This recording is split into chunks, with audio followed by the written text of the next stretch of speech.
All right, guys, we are into Ephesians 6 again today. We're getting towards the end of the book of Ephesians, and there's a passage from verse 5 through 9 that discusses bond servants or slaves, or however your translation might call it. All right, let me read it. There's a couple things we'll hit in on this. It says, "Bond servants, obey your earthly masters with fear and trembling, with a sincere heart, as you would Christ. Not by the way of eye service as people pleasers, but as bondservants of Christ, doing the will of God from the heart, rendering service with a good will as to the Lord and not to man, knowing that whatever good anyone does, this he will receive back from the Lord, whether he is a bondservant or is free. Masters, do the same to them and stop your threatening, knowing that he who is both their master and yours is in heaven, and that there is no partiality with him." So, right off the bat, there's that word bond servants. I don't know what translation you might have. It might say servants, bond servants, or slaves, or maybe something else. But you're going to read that, and if you're in the English-speaking world, United States or whatever, you're probably going to be like, well, that doesn't apply. I don't have any bond servants, and I'm not a bond servant. And, just kind of doesn't speak directly to us. Or you might start thinking about your boss at work, or if you are a manager at work and people work under you. There's certainly things on there that you can apply into those situations. But I want to look right off the bat, just, why doesn't he say if you own a slave to just set them free? Let's ask that question. That is not a question that's right in here in the Bible, but it is definitely a question that people are wanting to know. And when they read passages like this, it might look as though the Bible is endorsing slavery.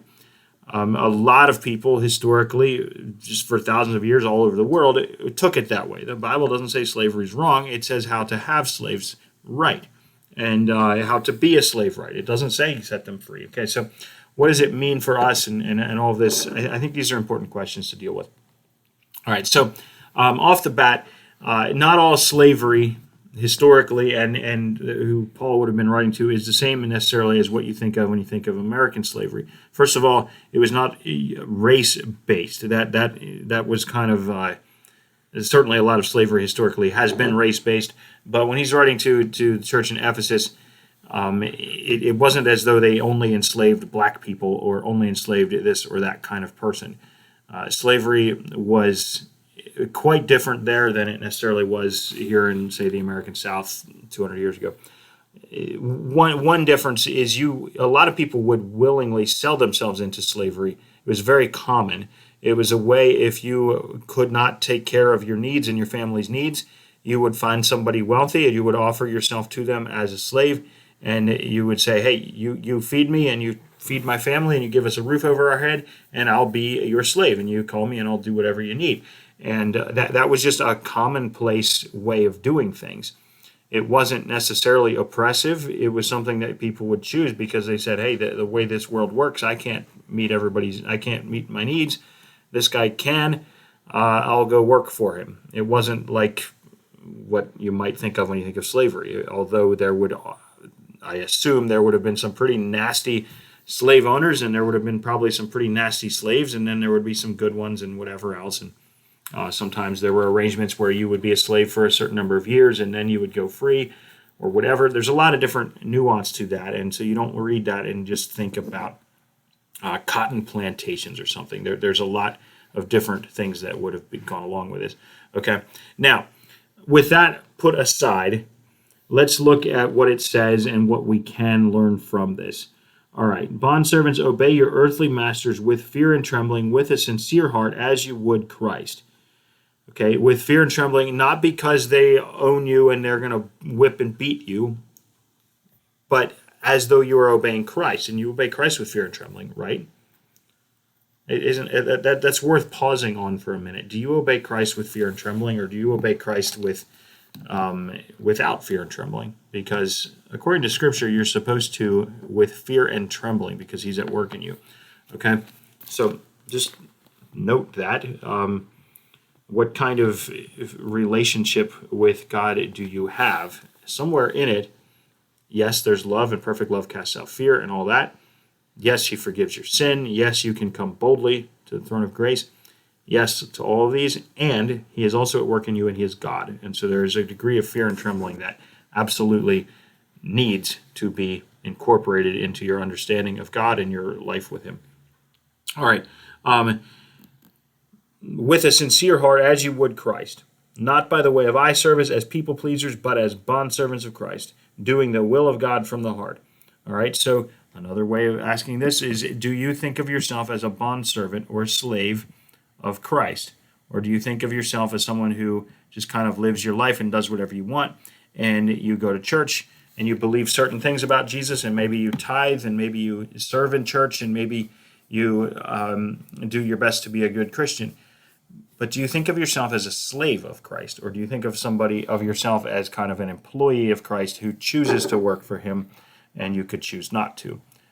Scripturally speaking, you choose Him, but you also give your life to Him, and that's a choice that you make. Just like in those days, a typical slave or bondservant would be somebody who chose to be a slave or bondservant. They would go to a wealthy person and say, "Can I be your slave and you feed me?" That was a choice. And so he's making a comparison there to the Christian life. And he says, you know what, you're a bondservant of Christ, right? You gave your life to Christ. And so ask yourself that, does Jesus own me? Does He own 100%? This will make tithing easier.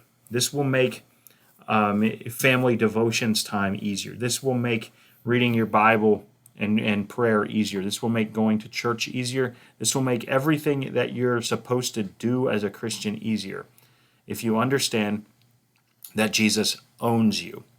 This marriage advice he had in chapter 5, I wouldn't call it advice. I would call it a biblical command. I shouldn't have called it advice. Who owns your marriage? Who owns your wife? Who owns your husband? Who owns your money? If you think God only owns 10% of your money, you'll only ever tithe 10%. If you think you own your money, you'll think you're a great person by tithing 10%. If you think your wife is your wife, you will maybe dominate over her and rule over her. If you think your husband is your husband, you might argue, nitpick, try to dominate, rule over him, whatever. If you think your children are your children, you will boss them around. You will make them do what you want. You will whatever. If you understand all of this, that it all belongs to Jesus, that He owns 100% of your money, and He asks you to give Him 10% directly and to be a good steward while He lends you the other 90%, and take good care of it and don't waste it, and use it in a godly way. Don't embezzle it. Don't invest into sinful sorts of things with it, but use the 90% that He has loaned you in a godly way and give Him 10% outright. Well, then you'll say, yeah, of course you can have 10%. And wow, what a huge responsibility He's given me with the other 90%. Wow, I better be on my knees and humbled because I don't want to waste it. He's given me a wife that I'm supposed to take care of. What in the world? How am I supposed to do that? If I think of her as my wife, then I'm going to think of her as somebody who's out there to go make me a sandwich and do whatever I want, right? And then that's the wrong way of thinking of it. And it's going to lead to all kinds of marriage problems. If I think of the children as my children, then I'm going to raise them up in my image, and I'm going to boss them around, and I'm going to tell them what to do, and I'm going to expect them to serve me, and I'm going to be upset if they don't, and I don't want them to embarrass me or whatever else. If I think that they are God's children that He has put in my care for a short period of time, whoa. I mean, that changes the whole perspective of it. If I think my time is my time, then, well, you should start your day with prayer and Bible reading. You're like, well, okay, whatever. Maybe I will.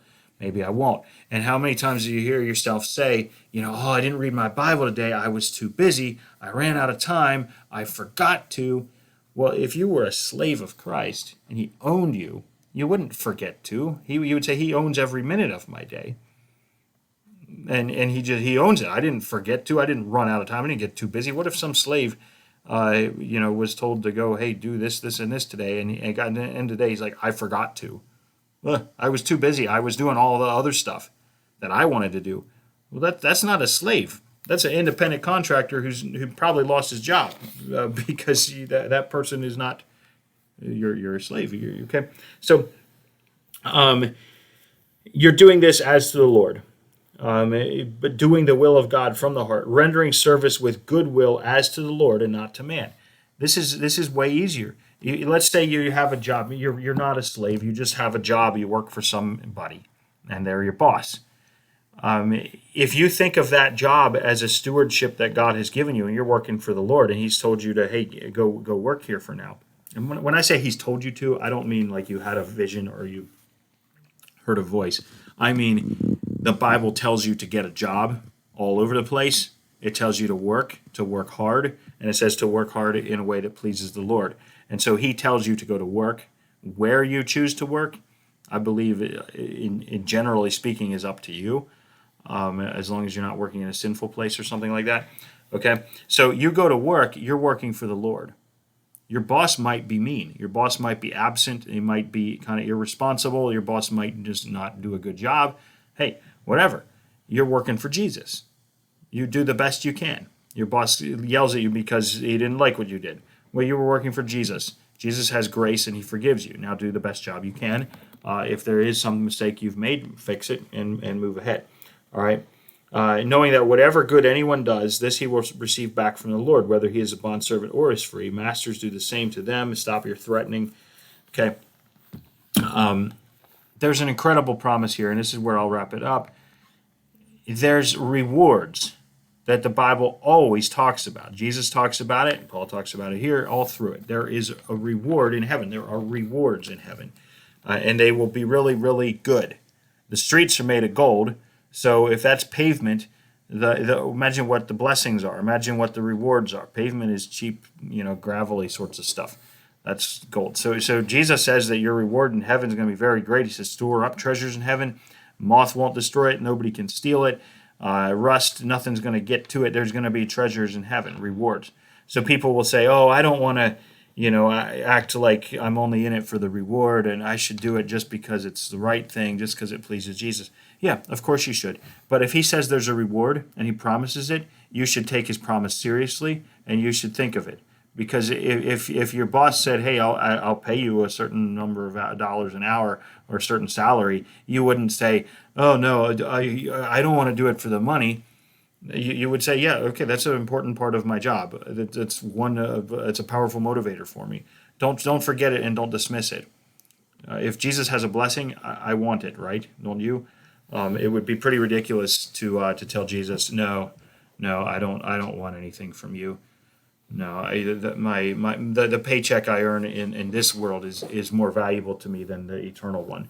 No, this is written here to remind you that there is an eternal reward, and it is worth working for your whole life, regardless of what kind of salary you bring home in this life. You serve the Lord, there's a great reward. Okay, don't forget that. And then I said I'd wrap up on that, but it talks about the masters. If you're a manager, if there's people who work under you, whether it's your own children doing chores and around the house, or whether it's in a work situation or whatever. You have a certain amount of authority that God has delegated to you, but it is God's authority. So use it as though it is God and not as though it is you. All right. God bless you. We'll hit into the armor of God tomorrow. Pretty exciting. I'll see you then.